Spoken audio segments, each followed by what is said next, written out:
learns through play because that's the natural way that they discover what the world around them is about. Through play, children learn to make meaning and connections. Okay, so what's happening when the child is playing is the child is learning about classification, about cause and effect, problem solving, even symbolic thinking.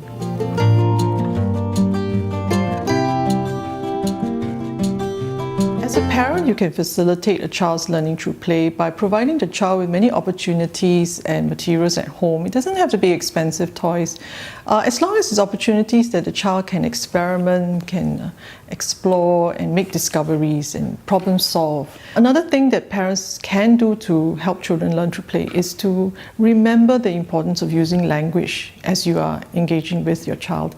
Because through language, you are actually scaffolding and you're actually helping the child to develop vocabulary, to understand what's happening, the words to use, like, oh, the ball is round and it rolls. Okay, shall I roll the ball to you? And you roll the ball back to me. So we're talking about directions, we're talking about turn taking. But at the same time, you are running the commentary according to the child's actions. And when you repeat certain words many times through repetition and play and so on, you'll be surprised at the number of new vocabulary that the child will pick up.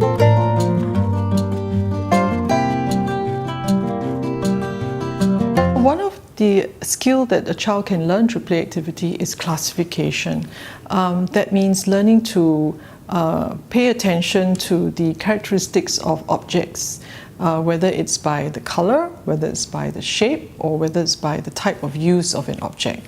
So grouping objects will help children to develop a sense of orderliness, and in terms of eventually when they go to school, they will also need to understand how to classify things according to things that belong to certain places versus things that don't. That's an important skill to learn.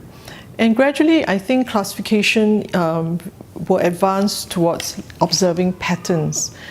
So when we begin to introduce children to simple patterns like a red ball next to a red ball, next to a green ball, and then next to a red ball, and you ask the child to use the objects to copy that pattern, that is in a way an advanced skill of classification, and that will begin to progress towards skills of numeracy, counting, sequencing. There are so many things that a child can learn through play.